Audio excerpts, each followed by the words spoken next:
yaya ake tafiyar da neman aure mataki bayan mataki. Mafiya yawa akwai abubuwan da al'ada ne, amma neman aure a shari'a abu ne wanda yake mai sauki. Malamai suka ce na farko idan arada al-insanu zawaj, idan mutum ya daura niyyar zai yi aure, abinda zai na farko shine ya ga matar da yake so. Wa arada al-khitba, sai yayi niyyar ya aure, kawai ya gani yana so ya nemi aure a yanzu, fa innahu yadhhabu ila walihi bi nafsihi aw ma'a wakilihi, zai tashi takanas ta gida zuwa ga ainihin waliyinta wanda yake kula da aurenta, ko da kansa shi ya je da kansa, ko kuma ya tafi da waninsa kaman babansa ko dan uwansa ko abokinsa. A nan malamai suka ce ana aiki da al'urfi shine akwai al'ummar da mutum ya je neman auren da kansa wajen babanta za a ce yayi rasar kunya, to sai kai aiki da urfi shine ku duba al'adar ku da bar karo da addini ba. Bisa ga al'ada a yanzu mutum bai cika zuwa da kansa ba, ko da ku aure na biyu ne ko na uku ne ko na hudu, to babu laifi ka aiki da urfi, sai ka nemi wani wanda zai wakilce ka. Amma akwai kasashen da kai kake zuwa, kamar Saudiya kana zuwa da kanka, aka je ka samu babanta ka ce kai da abokinka ko da wani amini ka ce kana so a baka izinin ka yi magana da wanci. Amma a urfin mu ba a cika yin haka ba. A wurin su abu ne mai sauki a cewa zai karbi auren miji ya matso ya gyara hula ya ce ni zan karbi kayana da kaina. Shine asalin a kasa a ratse a raka ko a kasa a tsare a raka a kai gida wannan da kansa sai ga mutum ya zo zana cewa zai sai ce ni zan karbi kayana da kaina, kar ma aje a samu wata matsala a hanya wani ya karba bai isar ba. To ana aiki da urufi, babu laifi sai ka tura wani ya je maka magana, kana nema a baka izinin magana da ita. Na biyu kuma shine ru'yatul makhtuba, shine ba da izini ka kalli wacce kake so ka aura. Wannan ya zo a hadisi na 3235 a cikin sunan na Imam An-Nasa'i rahmatullahi alai, wanda Al-Mughira ibn Shu'ba radiyallahu anhu ya daura niyyar zai aure, yana son wata yarinya. Annahu khataba imra'atan fa qala lahu an-nabi sallallahu alaihi wasallam, sai annabi tsira da aminci sabbata gare shi yake cewa unzur ilaiha, ka je ka kalle ta, fa innahu ahara ay yu'dama bainakuma, kallanta shi zai dawwamar da soyayya tsakaninku, asalin kauna. Yana da kyau ka je ka kalle ta ka san tayi ko bata yi ba, saboda abin da wani yake bukata wani ba shi yake bukata ba. Yanzu wani a buɗe baki abin da yake bukata kunu yake so ya sha da kosai, wani kuma kaga yace shi buɗe baki kace ga kunu da kosai sai ce ka walakanta shi. Me yake bukata ka kawo masa kaji ya ga an yanka, abin da yake bukata kenan. Wani yanzu abin da yake bukata doya da miya ne, wani kuma ka bashi doya da miya a yanzu ya buɗe baki ka sa shi a cikin damuwa.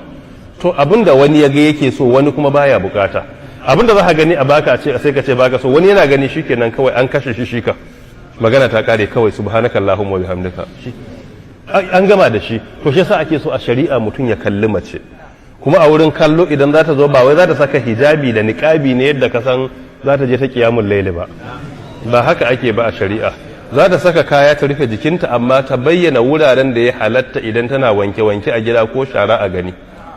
kamar wani bangaren shara banta da hannunta da dan bangaren wuya, haka dai mace tana aiki a gida. Amma kuma kar a wuce gona da iri-irin na Ibn Hazm rahmatullahi alaihi, wanda ba sai na faɗa ba. To sai ta zo ta a lokacin ta wuce ta yi tafiya, ka ga tafiyarta da sauransu,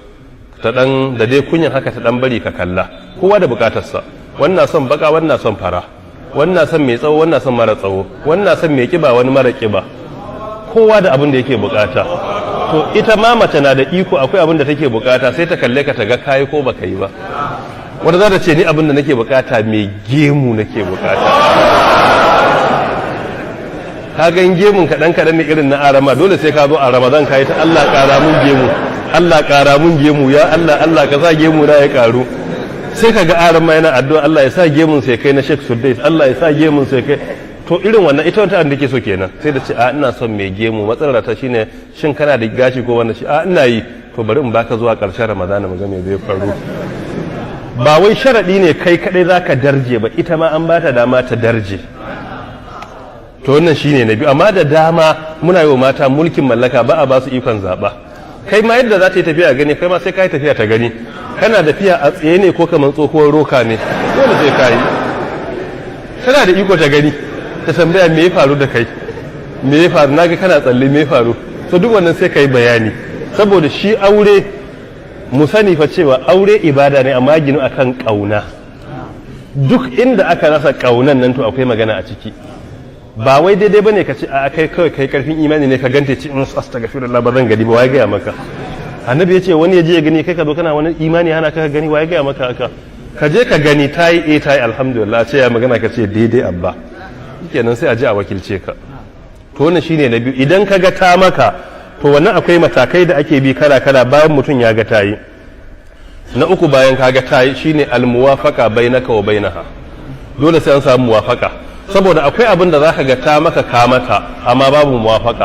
muwafaka ya dace zama compatibility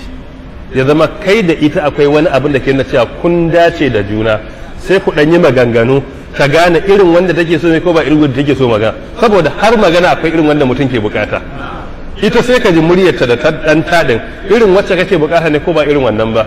kai namiji a ji muryarka asalin muryar namiji ne sai da ce to haka nake son da namiji ita ta yi magana ka ji muryar irin muryar mace ce sai ka ce to alhamdulillah wannan ma yayi saboda akwai abin da shi ga namiji ado ne ga mace muni ne akwai abin da muni ne ga mace amma ga namiji ado ne to dole mu bambance wannan a kamar da nake faɗa ne ai shi namiji yayi karfi ado ne in ya zo nan yadda ki katakon nan sai ga ya dare biyu sai a ce Allahu akbar yayi amma mace da zo ta da kayi bare biyu to dangerous ne ita karfi ba yi ado bane ga mace karfi ba ado bane ka rike mace haka kan murda ka ga ta murda ka kaje kasa to daga kasan sai ka wuce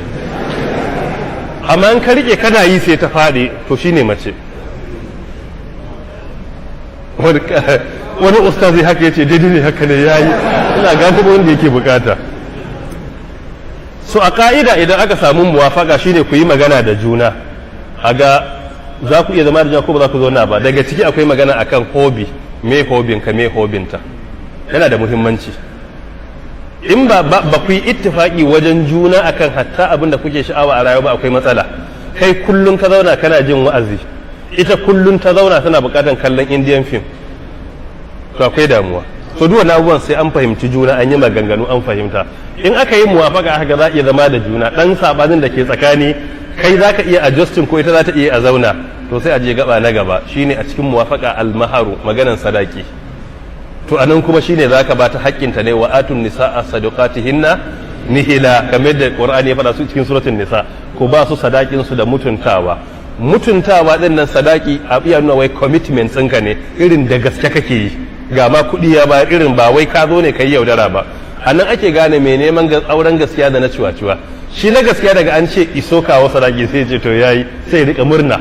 amma wanda ba na gaskiya ana cewa ka sadaki sai ce kawun mu yayi tafiya ya je Mambila bai dawo ba in ya je da mu yana wata 6 to sai wani idan aka matsa sai ya gudu to daga nan ake gane ba na gaskiya bane ana fara maganan sadaki a nan ake gane mai maganan auren gaskiya duk wanda ba da gaske yake ba daga nan za ka ga an raba gari sai ga ya canja waya sai je Facebook sai unfriending din da sai ce ya cire ta saboda mai kar a dame shi daman yaudara ya zo shi to a lokacin da aka yi ittifaki akan wannan akwai matakai kala-kala da ake bi wajen ɗaura aure a zamanin magabata ɗaura aure ya fi komai sauƙi daga an yi ittifaki sai a ce kawo sadaki in ka zo da shi a wurin zaka ba sai a ɗaura a wurin da aka yi muwafaka din kaga ta yi kuka yi magana sai a ce to a ɗaura ko inda kai ne sai a ɗaura in ka zo da wani wakilin ka ce je ka kira shi a ɗaura ko kuma ya shigo a ɗaura sai a ɗaura babu wani wahala kawai daga an zo take ake yi to wannan shine mafi sauki na aure ana yi shikenan an kammala kamar yadda ya faru daga cikin yan baya ko da Sa'id ibn Musayyib sayyidu tabi'in take kawai yaga dalibin sa ya bashi aka daura aure a dare kawai ya kai masa ita ba wani bata lokaci ana daura kawai baban ta yasa ta gabe yace to mu je mu duk wani daukan amarya wani sayan baki wani kawayen duk an gama a ji mu je mu yaje mijinta na gida ya kwankwasa kofa yace wane ne bayan ya amsa ya ce sa'idu ne ya ce shi kuma ya tuna duk garin babu wani mutum sa'idu sai malaminsa sa'idu bin musayyib haka da ya bude kofa sai tura masa iyalin ya ce ga iyalinka ka ji tsoron Allah a cikinta shikenan sai ya fita so duk wannan biki su bonfire su mother's night su bachelor's eve komai da komai da kake ka kawai a cikin ittaqillaha fi ahlika an daga an kammala shi sa kake ga auren yayi albarka amma mu yanzu bidiyoyin kadai sun isa su kore albarkar aura to ana iya na farko an yi muwafaka take a daura ya halatta kuma a yi khidma an yi muwafaka an amince da an bashi amma daura auren a yi jinkiri zuwa dan lokaci maybe ko yana bukatan ya dan kammala dakin da zai sa ta ko gidan da zai sa ko kuma garin da zai kai ta bare je shirya accommodation to ana iya dan bashi tazara na dan lokaci ana kuma iya daurawan take amma tare wanda sai bayan lokaci kaman auren fiyayyen halitta da nana Aisha radiyallahu anha kaga ai ba tare aka yi ba. Waɗannan su ne irin matakai da ake bi na ɗaura aure, amma duk sauran abubuwa da muke yawanci al'ada ne wanda idan ma suka tsawaita sai su buɗe kofar sabon Allah. In an ɗaura aure kuma muhimmin abu da ake yi shine khutbatul haja, kamar yadda ya zo a cikin hadisin Abdullahi bin Mas'ud radiyallahu anhu cewa allamana Rasulullah khutbatul haja fi nikah.